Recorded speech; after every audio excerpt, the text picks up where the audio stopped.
नवरात्रि की कहानी। शैलपुत्री माता की कहानी। राजा हिमालय की पुत्री हैं ये, सती भी कहा जाता है इन्हें। नवरात्र के 9 दिन भक्ति और साधना के लिए बहुत पवित्र माने गए हैं। इसके पहले दिन शैलपुत्री की पूजा की जाती है। शैलपुत्री हिमालय की पुत्री हैं। हिमालय पर्वतों का राजा है।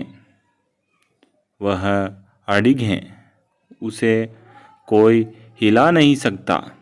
जब हम भक्ति का रास्ता चुनते हैं तो हमारे मन में भी भगवान के लिए इसी तरह का अडिग विश्वास होना चाहिए, तभी हम अपने लक्ष्य तक पहुंच सकते हैं। यही कारण है कि नवरात्र के पहले दिन शैलपुत्री की पूजा की जाती है। माँ शैलपुत्री सती के नाम से भी जानी जाती हैं। इनकी कहानी इस प्रकार है। एक बार प्रजापति दक्ष ने यज्ञ करवाने का फैसला किया। इसके लिए उन्होंने सभी देवी देवताओं को निमंत्रण भेज दिया, लेकिन भगवान शिव को नहीं। देवी सती भली भांति जानती थी कि उनके पास निमंत्रण आएगा, लेकिन ऐसा नहीं हुआ। वो उस यज्ञ में जाने के लिए बेचैन थी, लेकिन भगवान शिव ने मना कर दिया। उन्होंने कहा कि यज्ञ में जाने के लिए उनके पास कोई भी निमंत्रण नहीं आया है और इसलिए वहाँ जाना उचित नहीं है।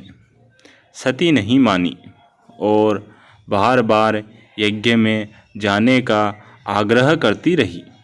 सती के ना मानने की वजह से शिव को उनकी बात माननी पड़ी और अनुमति दे दी। सती जब अपने पिता प्रजापति दक्ष के यहाँ पहुँची तो देखा कि कोई भी उनसे आदर और प्रेम से बात नहीं कर रहा था। सारे लोग मुँह फेरे हुए हैं और सिर्फ उनकी माता ने स्नेह से उन्हें गले लगाया।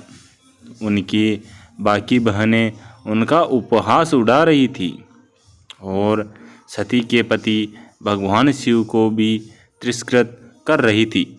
स्वयं दक्ष ने भी अपमान करने का मौका ना छोड़ा। ऐसा व्यवहार देखकर सती दुखी हो गई। अपना और अपने पति का अपमान उनसे सहन न हुआ और फिर अगले ही पल उन्होंने वो कदम उठाया जिसकी कल्पना स्वयं दक्ष ने भी नहीं की होगी। सती ने उसी यज्ञ की अग्नि में खुद को सुहा कर अपने प्राण त्याग दिए। भगवान शिव को जैसे ही इसके बारे में पता चला तो वो दुखी हो गए। दुख और गुस्से की ज्वाला में जलते हुए शिव ने उस यज्ञ को ध्वस्त कर दिया। इसी सती ने फिर हिमालय के यहाँ जन्म लिया और वहाँ जन्म लेने की वजह से इनका नाम शैलपुत्री पड़ा। शैलपुत्री का नाम पार्वती भी है। इनका विवाह भी भगवान शिव से हुआ। माँ शैलपुत्री का वास काशी नगरी वाराणसी में माना जाता है। वहाँ शैलपुत्री का एक बेहद प्राचीन मंदिर है, जिसके बारे में मान्यता है कि यहाँ माँ शैलपुत्री के सिर्फ दर्शन करने से ही भक्तजनों की मुरादें पूरी हो जाती हैं। कहा तो यह भी जाता है कि नवरात्र के पहले दिन यानी प्रतिपदा को जो भी भक्त माँ शैलपुत्री के दर्शन करता है उसके सारे वैवाहिक जीवन के कष्ट दूर हो जाते हैं। चूँकि माँ शैलपुत्री का वाहन वृषभ है, इसलिए इन्हें वृषारूढ़ा भी कहा जाता है। इनके बाएं हाथ में कमल और दाएं हाथ में त्रिशूल रहता है। दोस्तों, आप सभी को नवरात्रि की हार्दिक शुभकामनाएं। धन्यवाद।